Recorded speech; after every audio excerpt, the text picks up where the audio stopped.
মামের রান্নাঘরে আজকে রান্না করা হবে চিংড়ি মাছের যেই মাথার অংশটা আমরা ফেলে দিয়ে থাকি, সেই মাথার অংশ দিয়ে বড়া বানাবো। এই মাথার অংশটা দিয়ে কিন্তু ভর্তা করেও খাওয়া যায়, কিন্তু আজকে আপনাদের সাথে আমি বড়াটা শেয়ার করতেছি।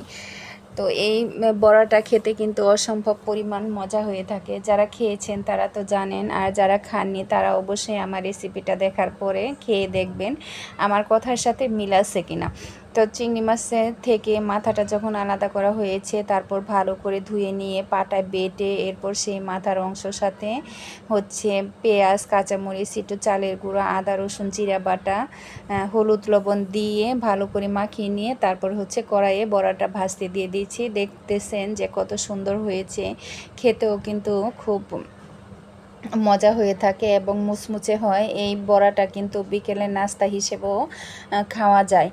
তো বড়াটা যখন ভাজা হয়ে গেছে, তারপর কিছুটা আলু ভেজে নিয়েছিলাম। এই আলুটা সকালে সিদ্ধ খাওয়ার জন্য সিদ্ধ করা হয়েছিল, কিন্তু আসলে সেই সিদ্ধটা আর মাখানো হয়নি, সেজন্য এখন একটু বড়ার মতো করে ভেজে নিছি। তারপর 3 পিস রুই মাছ ভেজে নিছি। আমরা বাড়িতে মাত্র 3 জন মানুষ, তাই 3 পিস রুই মাছই ভাজা হয়েছে। এরপর রুই মাছের পেটের যে অংশ মাছের তেল, তারপর কিছুটা ডিম হয়েছিল, তারপরে মাছের কানের যে কানসেটা, সেই কানসেটা ভালো করে পরিষ্কার করে নিয়ে এগুলো দিয়ে আলু ভেজে নিচ্ছি। এই আলু ভাজিটা খেতে কিন্তু অনেক মজা লাগে। তো আমার আজকে যে রেসিপিগুলো, এগুলো যে আমরা মাছের অংশগুলো ফেলে দিয়ে থাকি, সেই মাছের অংশ দিয়েও যে কিছু রান্না করে খাওয়া যায়, সেটাই আপনাদের সাথে শেয়ার করলাম।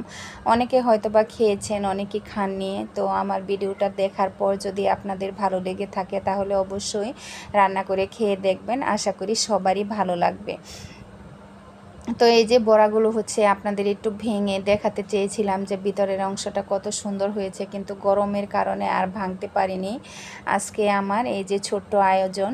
তো আমার ভিডিওটা যদি ভালো লেগে থাকে, তাহলে অবশ্যই লাইক, কমেন্ট, শেয়ার করে দিবেন।